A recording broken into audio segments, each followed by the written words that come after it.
filho do Senhor, Orival, irmão Alex, o irmão, o outro irmão, Gerson, outros mais.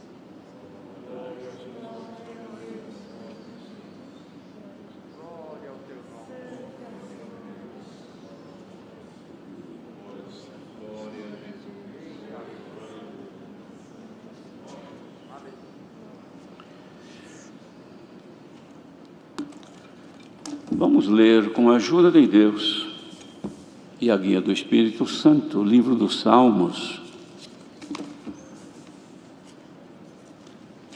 no capítulo 45.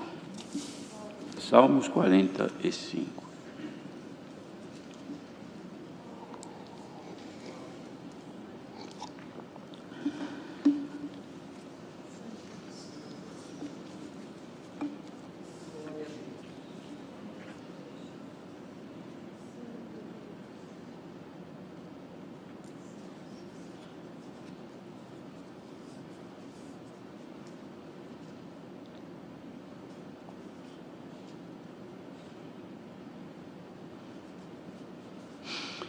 Se todos encontraram, lemos então com a ajuda de Deus.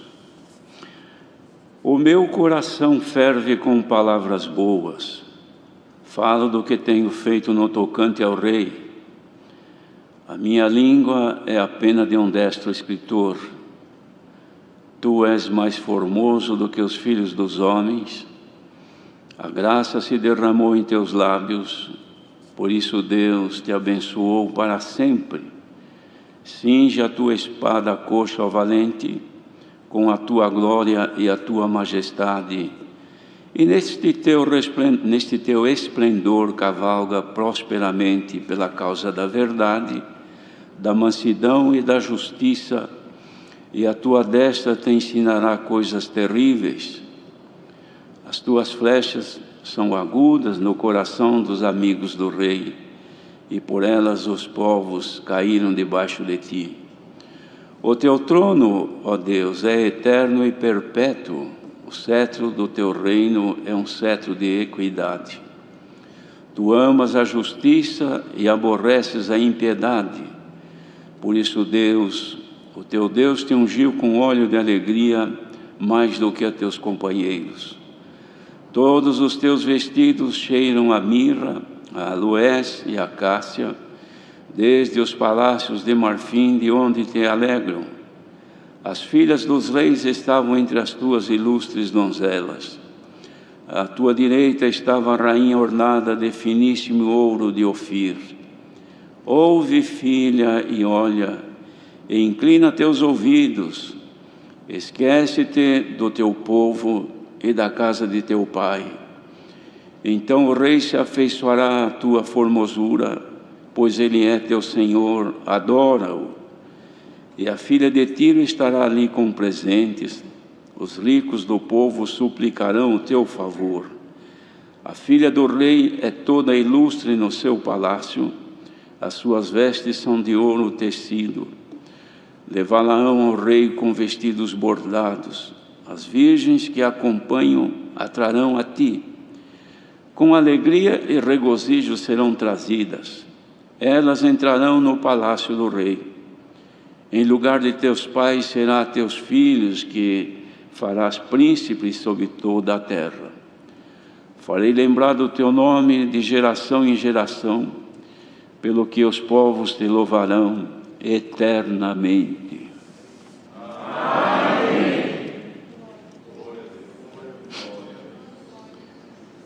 Queridos irmãos, a composição dos salmos sempre foram para louvar a Deus, cantar louvores a Deus, usando as palavras compostas pela inspiração de Deus no coração daqueles servos que Deus para isso havia escolhido. Este aqui é um cântico de amor que demonstra de forma descritiva e profética da união entre Cristo e a sua igreja. Os irmãos puderam acompanhar a leitura. O salmista descreve aqui que o seu coração fervia com palavras boas.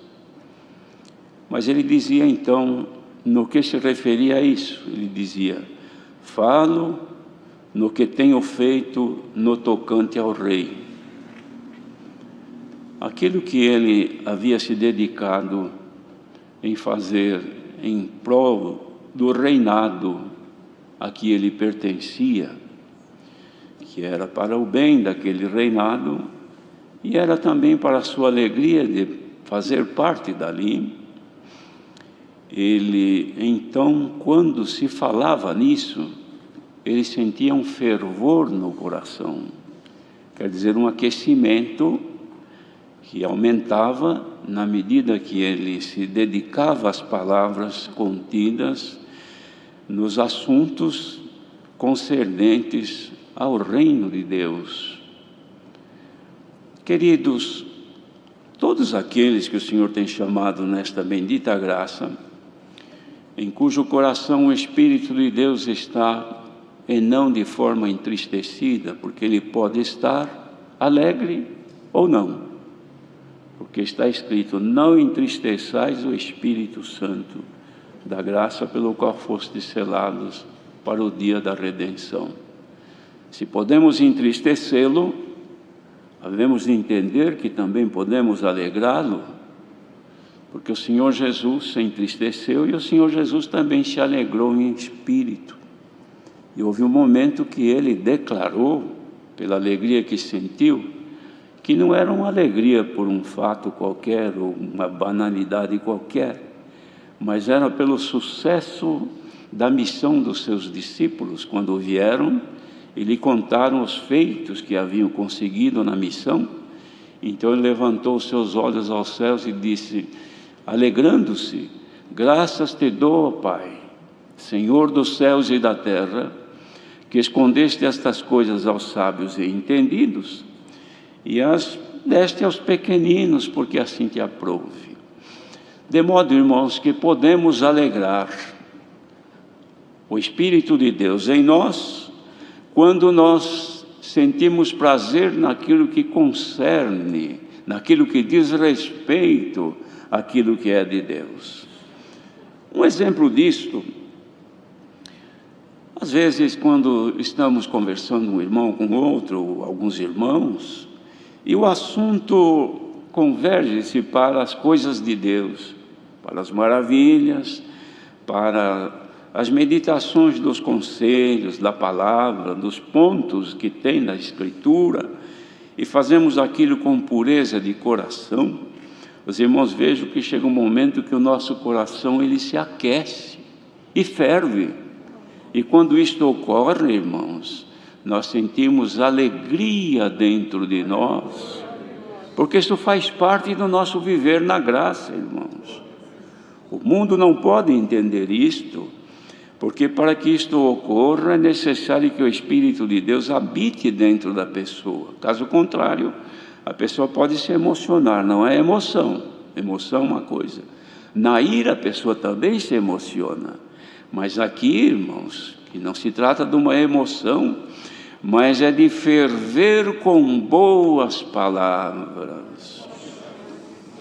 Ocorre que às vezes também o coração, ele ferve, mas não com boas palavras. Ele ferve com coisas que não são boas. E por que que ferve? Porque se acende um fogo. Então nós devemos de ter o cuidado, irmãos, de controlar os nossos sentidos e não deixar que qualquer fogo acenda por qualquer assunto que nós tivermos dentro de nós ou palavras que ouvirmos, para que, acendendo o fogo da ira, não venha a ferver o coração e sair da nossa boca palavras que desagradem a Deus. Então, cada um de nós tem em si esta condição, pode aquecer o coração por qualquer coisa. Um susto, a pessoa treme, o coração esquentou, ferveu, então sai um ai da sua boca. Se tem coisa boa no coração, num susto não sai palavra maligna, perversa, porque não tinha maldade. Sai alguma palavra que pode ser até agradável, mas a pessoa que está sobrecarregada do mal, num susto, no momento, a sua boca se abre e sai para fora, porque do coração procede, irmãos, todas as coisas do homem. Sai para fora aquilo que não deveria sair. Que Deus nos deu controle para o nosso viver, irmãos. Porque nós estamos dia e noite submissos a momentos inesperados, que de repente chega a nós uma notícia desagradável, e a pessoa estando má naquele momento, pode aquecer, ferver, e sair uma blasfêmia, sair uma ofensa, sair uma palavra de ódio, expressar um sentimento perverso. Os irmãos acham que nós estamos livres disso? Não, todos nós estamos sujeitos. Porém, se em nós houverem e abundarem estas coisas, disse Pedro, quando falava das virtudes de Deus, essas não nos deixarão ociosos. Ou seja, quando abrimos a nossa boca, mesmo que seja num momento trágico, difícil, palavras que saírem não entristecerão o Espírito Santo da graça. Aí então, o salmista descreve por que o seu coração fervia com palavras boas. Porque ele dizia, a minha língua é a pena de um destro escritor. O que ele queria dizer com isso? Que a minha língua é a pena de um destro escritor. Era que a sua língua estava sob um controle, irmãos, real, certo? É como uma pessoa que é destra, ela escreve com a mão direita, e ela escreve corretamente, perfeitamente, legível, todos podem ler, depois ela mesma lê. Agora, se ela for escrever sendo destra, mas vai escrever com a mão esquerda, já não consegue, e se conseguir, depois nem mesmo ela consegue ler o que escreveu, porque não foi uma leitura perfeita, não foi correta a sua leitura. É claro que aquele que é sinistro, aquele que é esquerdo, o canhoto, ele escreve com a sua mão canhota, escreve certo, mas aí ele já não escreve com a direita. Mas a língua daquele que tem no coração o Espírito de Deus é como uma pena na mão direita de um escritor. Cuidado com aquilo que escrevemos, irmãos, nas folhas da nossa vida, porque depois de escrito dificilmente se apaga. Tem história que nós escrevemos, irmãos, com a nossa conduta, com as nossas ações, com a nossa maneira de ser, com a nossa maneira de pensar, e vamos escrevendo um dia, outro. Depois, um dia, quando voltarmos nas páginas passadas da nossa vida e formos ler, pode vir o arrependimento, mas aí já está escrito, quem pode apagar?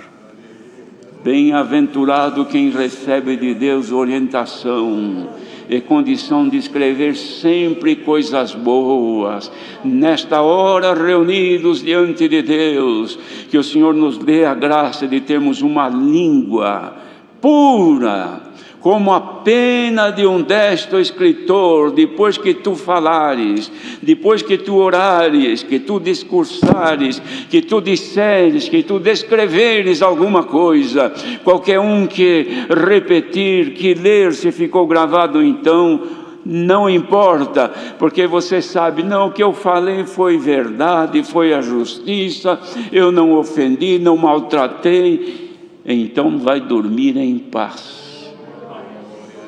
Mas quem escreveu errado, perdeu o controle, maltratou, ofendeu, humilhou, desfez, agora está escrito.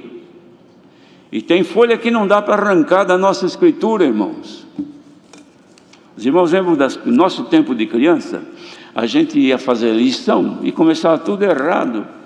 Aí depois, quando via que estava tudo errado, a gente pegava assim, arrancava a folha, não é? Mas para arrancar a folha dos anais da nossa vida, só Deus. Ninguém tem o poder.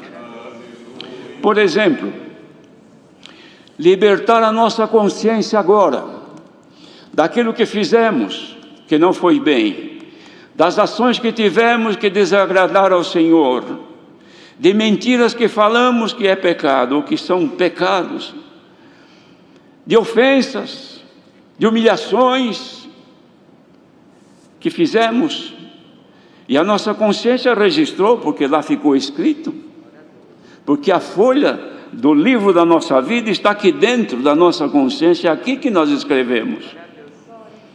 E de vez em quando ela vem e abre a folha, ó, o que você escreveu ontem, outro dia, dá uma lida, e a gente está parado, de repente começa a ler, ai meu Deus, me lembro que eu fiz isso, que eu fiz aquilo, e agora? Eu não tenho poder mais de desmanchar isso. Mas o Senhor Deus, irmãos, o Senhor deu ao apóstolo de escrever aos hebreus o poder da palavra e o poder de penetração que ela tem. E disse, a tua palavra, Senhor, ela é como uma espada de 2 fios, que ela penetra na pessoa e vai pelas juntas e medulas, vai até a divisão da alma e do espírito, e ela é apta para discernir os pensamentos dos corações. Irmãos, se somos crentes, vamos crer que a palavra pregada pelo Espírito Santo é uma espada que corta mais do que qualquer coisa, e ela vai entra pelos ouvidos, e entra aqui dentro e vai circulando pelo nosso cérebro, e onde encontrar os problemas que a palavra para a qual está sendo enviada, ela vai cortando. Isto é, se aceitarmos. A Irmandade aceita que a palavra entre dentro de vós e exole todo o mal. Bendito seja o Senhor. Porque se nós aceitarmos, irmãos, não haverão lamentações, haverá glória e louvor ao nosso Deus. Por quê? Porque nós cantamos um hino agora há pouco, e neste hino veio a inspiração da obra que o Senhor Jesus fez em nós, que tudo isto aqui é por causa da obra que Ele fez. Não precisa pregar deste jeito aqui para aquele que está no mundo, porque escreve do jeito que quiser, com a esquerda, com a canhota, escreve direito, escreve torto, escreve verdade, escreve mentira, a consciência está cauterizada, então é tudo igual. O que se faz hoje, repete amanhã e vai acumulando. Mas nós que tivemos a consciência lavada pelo sangue de Cristo, então nós temos o cuidado. Por quê? Porque nós estamos sob o trabalho de Deus para o aperfeiçoamento e podemos chegar na condição de que chegou aqui o salmista descrevendo a união entre Cristo e a igreja. E a igreja, ele comparou ela com uma noiva para reinar, uma moça pobre, uma moça que não tinha filiação, que foi encontrada por aí, mas o rei se agradou dela, descobriu que era filha de pobres, que não tinha uma morada, não tinha roupa para vestir, mas ele analisou, gostou e amou-a, e trouxe ela para ser preparada para reinar. Então, agora que ela está aprendendo a linguagem do reinado de Cristo, que é o que nós estamos ouvindo aqui, aprender a escrever na mesma língua desta nação santa, falar as mesmas palavras desta nação santa, viver sob o mesmo domínio espiritual que todos vivem na graça, então agora é preciso ir sendo revestido para poder reinar. Então, olha aqui o que nós cantamos. A tua igreja está se adornando para encontrar-se contigo, ó Jesus. Com santas vestes, está aguardando a tua face no reino da luz. Ver a tua face no reino da luz. É este o objetivo nosso, irmãos. É isso que estamos buscando alcançar. Revestir da habitação que é dos céus e desvestirmos daquilo que é da terra. A vestimenta da terra é vergonhosa, ela não agrada a Deus, ela nos afasta da presença de Deus. Por quê? Porque ela faz a gente escrever de forma que não se lê, a língua já não é mais a pena de um destro escritor. Por quê? Porque nós estamos ainda presos nas coisas desta vida. Mas agora neste reinado, saiamos, como o apóstolo também exortava os hebreus, vamos sair do arraial, saiamos pois do arraial, saiamos pois deste mundo de iniquidade. Bendito seja o Senhor. Quando, irmãos, numa alusão que vamos dizer agora, Jesus estava falando com os discípulos, e no discurso que ele dizia, e naquele calor de tudo que ele falava, os discípulos atentos, de repente ele olhou, viu que vinha lá umas pessoas, irmãos, que vinham para ali a mexer com eles, ofender, maltratar, inquirir alguma coisa. Ele olhou e disse: olha, eis que se aproxima o príncipe deste mundo, e nada tem em mim. Levantemo-nos e vamos-nos daqui. Queridos, eis que se aproxima o príncipe deste mundo. Na maldade, na impureza, no ódio, na divisão, de tudo aquilo que é bom, ele quer estragar. Porque o trabalho dele desde Adão para cá foi desfazer as obras de Deus, fazer escrever uma escritura que não se pode ler, tirar a pureza da língua, tirar a pureza dos olhos, contaminar a mente, fazer vestir as roupas que ele dá. Glória ao nome do Senhor. Desnudar-nos das roupas que Cristo nos dá, nos leva embora a paciência que Deus nos deu de vesti-la, nos leva embora a virtude da humildade que o Senhor nos vestiu. Jesus nos vestiu com a humildade, mas vem o adversário, rouba a humildade, então não suportamos mais nada. O amor e a caridade que estávamos vestidos com ela, bendito seja o Senhor, no momento de agressão ele leva embora, e nós passamos a odiar, a olhar com maus olhos, a separar-nos, a evitar-nos, a falar mal, a não querer o bem. Ó igreja, desperta!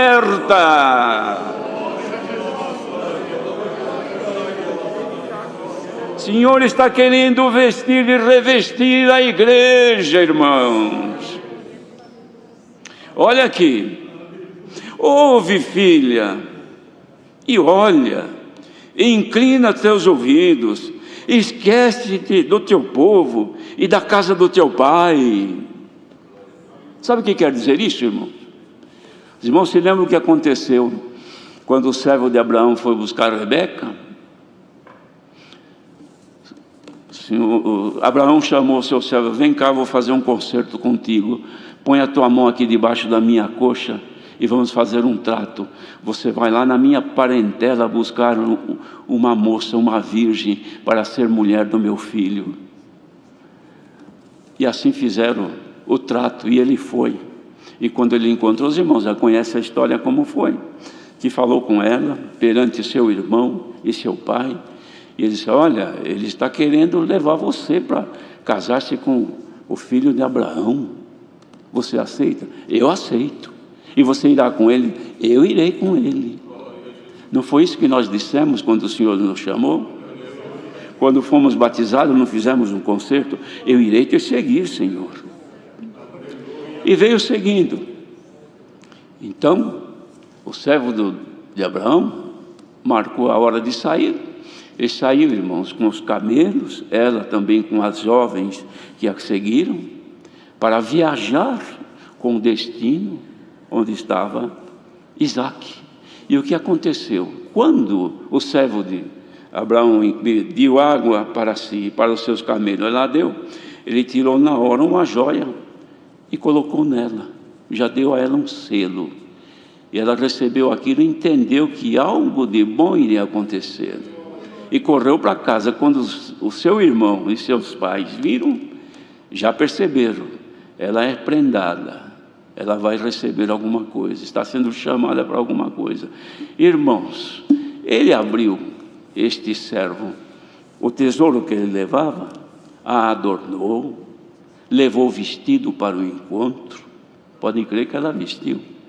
E saíram cavalgando para encontrar Isaac. A história é longa, mas no começo, quantas necessidades esta jovem sentiu na viagem, não é? E com quem ia falar? Era com o servo que a conduzia. Senhor, eu preciso parar um pouco, tenho necessidade. E o que ele faria? Ou faria, ou teria feito? Deixava ela com todo o respeito, respeitava, honrava e já amava, porque ia ser a mulher do seu Senhor. Tinha medo de humilhá-la, de entristecê-la, de ofendê-la, de desprezá-la, porque era a mulher do seu Senhor. Porque se ele não conduzisse ela carinhosamente na sua viagem, com certeza ela ia reclamar para o seu Senhor, porque ele ia perguntar: como foi a tua viagem, desde a casa do teu pai até aqui? Então ela ia dizer: fui bem tratada, tive fome, me deu a comida, estava com sede, ele proveu água, me cuidou, me respeitou, me honrou. Mas chegar, não, eu fui humilhada, me tratou mal, me ofendeu. Teve hora que eu estava morrendo de sede e pedi água, ele não tinha água para me dar. Glória ao nome do Senhor. Ouve, filha, e deixa a casa do teu pai. Isto foi dito para ela: você vai deixar a casa do teu pai?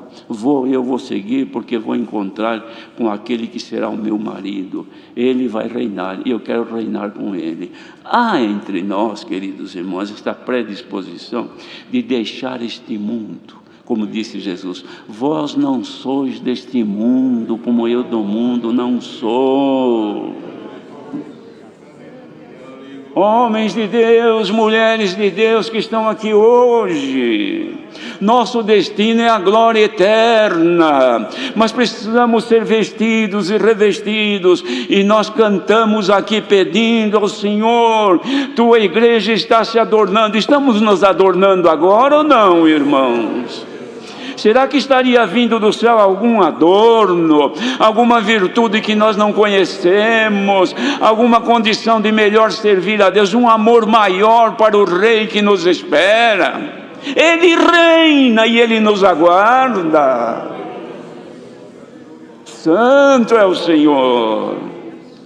Imaginemos se chegar no dia de encontrá-lo, nossas roupas não condizerem com o cargo que nos foi dado, mas aqui ela foi adornada com finíssimo ouro de Ofir, foi vestida, revestida, não faltou uma peça de roupa para adornar. E os irmãos, eu me lembro, irmãos, no começo do meu ministério, o Senhor deu uma palavra ao saudoso servo de Deus que já dorme, e falava sobre a fabricação do vestido de uma noiva. Uma noiva, uma rainha, o vestido que ela ia vestir não era adornada com coisas de plástico, não, pedras preciosas de grande valor. As pessoas que trabalhavam, irmãos, para colocar, para inserir aqueles adornos, eram pessoas dedicadas exclusivamente em fazer aquele vestido belo. Por quê? Porque ia adornar a rainha. Imagine, irmãos, se no mundo é assim, para vestir uma rainha, e os vestidos daquela que vai reinar com Cristo. Imaginemos quanta riqueza tem. Será que Deus não podia hoje, irmãos? Quem sabe Deus olhasse dos céus agora e pensasse: eu vou adornar o vestido da rainha, que breve ela vai receber o reino, e começasse a derramar entre nós, que foi pedido na oração, irmãos. as riquezas dos céus, desceria aqui um pouco mais do amor, a caridade seria multiplicada, a pureza tomaria os nossos olhos, a nossa mente, as nossas mãos, iríamos levantar mãos santas, bendito seja o Senhor, os nossos caminhos seriam retos, o nosso falar com uma língua como a pena de um destro escritor. Olha, irmãos, o Senhor não há de pregar desse jeito, é porque Ele quer adornar a sua igreja, como foi cantado.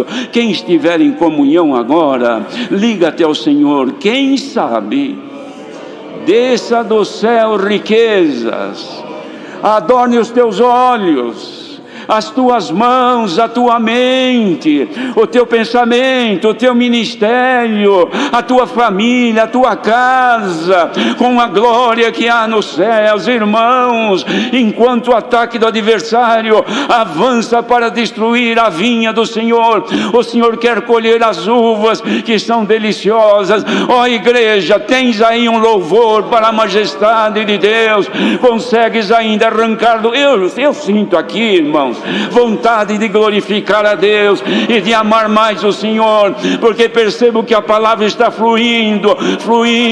Deus quer abençoar a igreja, Deus quer santificar a igreja. Receba agora a glória de Deus.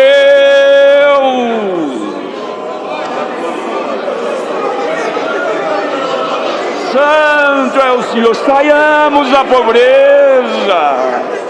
deixemos a roupa suja, rasgada da guerra, da luta, e vistamos agora o vestido da noiva. Oh, maravilhosa esposa de Cristo, abracemo-nos com Ele, porque Ele está conosco.